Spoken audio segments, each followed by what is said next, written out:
I'm Franklin the Tiger. Let's learn our history. Welcome to the Qualkin River, a place of great natural beauty and tragic history. Today, this place resonates with the sounds of birds chirping and water flowing. It's beautiful. The river is a fantastic place for Spokane residents to spend their recreational time. Hiking, swimming, the works. And I would do the same. As someone who recently migrated to Spokane, the area's history is not yet ingrained in me as it should be. If we are to become citizens of Spokane, or any place for that matter, it's important that we understand all the factors that have shaped the place where we live. I'm a recent resident of Spokane, and this is my first time on this beautiful piece of nature. But the history it holds is not exactly what is seen on the outside. This is nothing short of a murder site. In 1858, the Spokane and Yakima began to fight back against their oppressing invaders. They killed a small unit of men under the control of Colonel Steptoe. The army, in reaction, sent a battalion to control the tribes, or that's what they said. They marched through eastern Washington, killing thousands of horses, men, women, and children. The place where we stand was the beginning of the end for the fight of the Yakima tribe. Chief Ohi, the father of Sub-Chief Qualcan, where this land is named after, approached General George Wright to attempt peace talks. Instead, he was shackled and beaten. His son, Sub-Chief Qualcan, was arrested and brought to the camp where he saw his father bound. Colonel George Wright charged him with rumored murder and bound his arms and legs and hung him from a tree. This was the place where he died. As Gonzaga students and residents of Spokane, we have to realize that our city was created in conjunction with the horrifying history. To recognize it, part of Gonzaga's land agreement states that we recognize the land acknowledgement is only the first step toward honoring the contributions of Native Americans and Indigenous people today, and continue to strive towards policies and practices that bring about justice and reconciliation. We are grateful to be on this land, for the people that stewarded it, and ask for support as we work to manifest our intentions during the gathering of hearts, minds, and spirits. Nowadays, the river that witnessed such tragedy runs through golf courses and into our city. As our world progresses, I see no problem with using the land to create enjoyment or better the living conditions of people that has lived here, as long as we know the history that the land has witnessed before we stepped across it. I've lived here 2 years and I've never heard of Chief Qualkin. Hey, that just shows how little we learn by staying with our own small communities. The Spokane Nation lives on a reserve half an hour from here, but to be honest, I've never even thought about them. Once we know the history of an area, then we can respect it. The little details about this place matter. I wouldn't have known the unfortunate history between the tribes of the land and the settlers that built the city that we live in. There's no reason to feel guilty living on this land. However, living in ignorance, there's just no way we can be global citizens. The nations that are closest to us reside within our own borders, and history is the key to unlocking the secrets of this land. Hello everyone, and welcome to our first stop, Manitou Park. Though the Japanese gardens are not open to the public during the winter, they are easily one of the most beautiful parts of Spokane. And we're going to insert a couple of pictures for you to see in a second. The Japanese gardens of Manitou Park were designed by Nagao Sakurai as part of the Sister City program. Before the pond at Manitou Park was filled, 2 Girl Scouts from Japan took local water from Spokane and water from Japan and blended them, signifying the friendship between the two cities. Cut. So now that we've explored Manitou Park, I wanted to give some more background information on the Sister City program.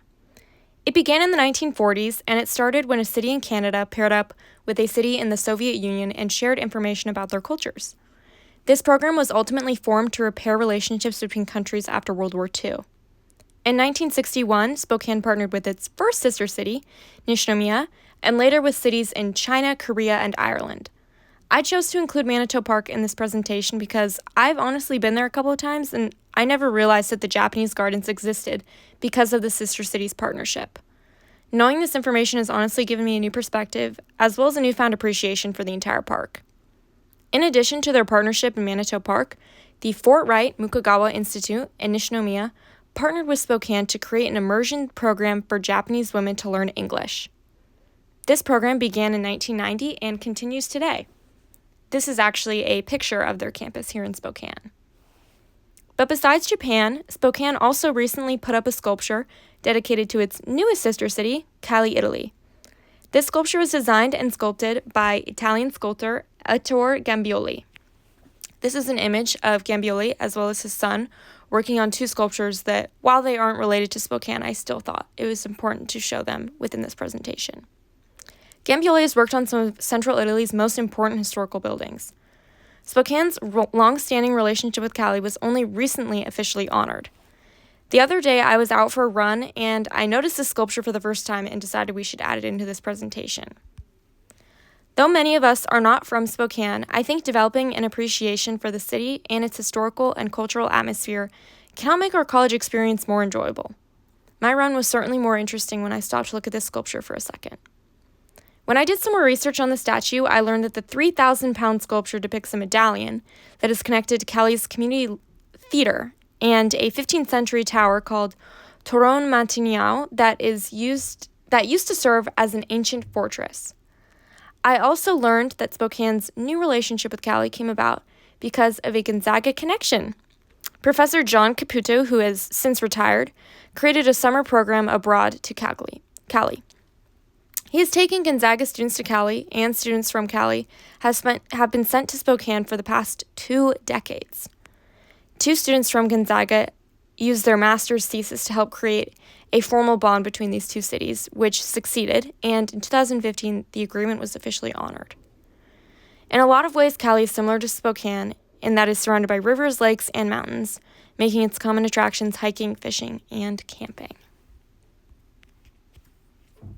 Above us is a street sign in dedication to Spokane's sister cities that we're going to look at. It's got all the cities and their distances from Spokane.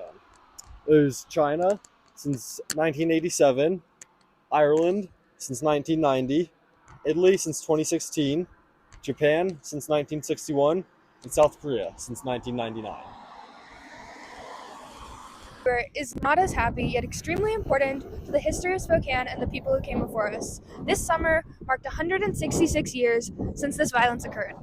In September of 1858, after the local tribes of the Spokane, Coeur d'Alene, Yakimas, and Palousas, and other tribes refused passage to a military expedition, the tribes combined power to the battle what is now known as the Big Fight, or the Battle of the Spokane Plains. The American military troops were led by Colonel George Wright. After the Americans' victory, Wright wreaked havoc along the Spokane River in efforts to destroy the tribe's war-making abilities. The military burned houses, stores, and lodges and slaughtered 600 Indian horses. They hung Indians who committed depredations against whites. Wright attempted to politically and economically devastate the people who populated this land, all in an ethnic cleansing campaign against the indigenous people of Spokane. Today we stand at the monument where we can see the grounds where this horrific event took place. This monument is dedicated to those who lost their lives in this great tragedy. Today, a small stretch of land marking the Battle of Spokane Plains serves as a reminder of the violence, and we must remember the tragedy that happened here and the lasting effect it has on this land. Long before Gonzaga or any university in the area inhabited this land, thousands of people called it home. The Spokane tribe inhabited most of northeastern Washington. They lived vibrant lives here, speaking Salish, fishing in the rivers, and leading semi-nomadic lives. In 1858, the U.S. had inadequate communication between tribes and the federal government. The tribes were forced to defend their homes and families from the U.S. soldiers. In today's terms, we recognize these stories we talk about to help us realize the land that we sit on was not always the way it is now, and has deep history from long before any of us. Some ways we can consider to interact with native land is to learn about the culture by visiting their cultural centers and organizations, and by supporting their artists and businesses by purchasing their products, as well as examining the past through the lens of Native American caretakers of the public land. As Gonzaga students, we think of our school as home. In 2020, National Geographic named Riverfront Park as one of America's most beautiful urban parks, and I would have to agree with them. Today, Riverfront Park is consistently full of life, whether people are attending a concert at the pavilion, playing in Hoop Fest, playing basketball in the park, skateboarding, playing at the playground, attending markets, checking out the Spokane Garbage Goat, or ice skating. They're at Riverfront Park, and it has all been made possible because of the Expo 74. So, let's talk a little bit about how we got here. Before the park was built, the space was occupied by a train yard known as Skid Road. The transition from Skid Road to Riverfront Park faced plenty of backlash and failed a few times. A downtown and quote-unquote greener park was a very popular idea for cities at the time, but there were many economic implications. The movement really picked up in 1956 after Seattle hosted the Century 21 Exposition. That's when Spokane really got the ball moving on their plan to host Expo 74. Although it hadn't always been good that came from building this park, there were many concerns about the displacement and disruption of local businesses. People were worried Spokane had bit off more than they could chew with hosting an event of this scale. Of course, there's the economic concerns about funding for this project. Eventually, topics like environmental restoration, positive economic impact, recognition on the global stage, and a chance to revamp the downtown Spokane area all contributed to the development of Expo 74. After the expo was over, the venue was made into the park that we know today. Okay, wait, who's doing this thing with? Now that we all know some history of Riverfront Park in Spokane, and how Spokane was the home of Expo 74, but now we ask, how has this park impacted us today? Well, to start, Riverfront Park's downtown location has made it a top-tier place to hold events like concerts, markets, and play some basketball, or go on a picnic. It sure is. In the short time I've lived here in Spokane, I've been able to use this park for so much. Along with that, it's helped me to foster so many relationships, whether I'm going to pig out in the park, Hoop Fest, or playing some lawn games. Riverfront Park is usually the destination.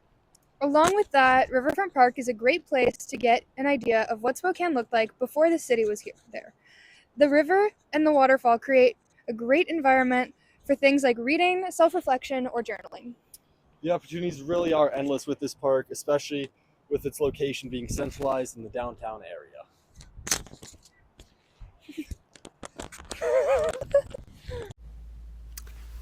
Through doing this project, we've been able to learn a lot about life in Spokane.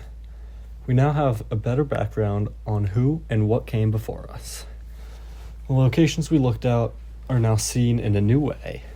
For example, Manitou Park isn't just a park anymore, but rather a place with a deep international history and modern-day significance.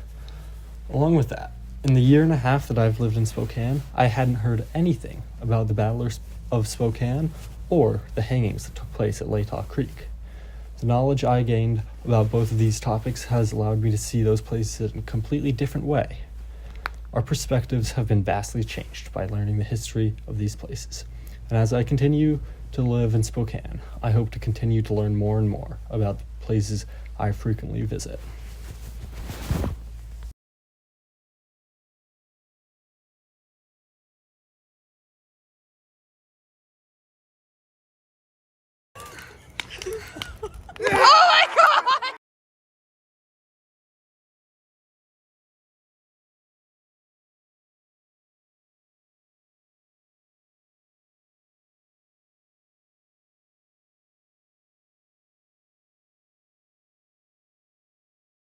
It's locked in my basement. Feminist women's love Eminem. Chicka, chicka, chicka, slim shady. I'm sick of him. Look at him walking around.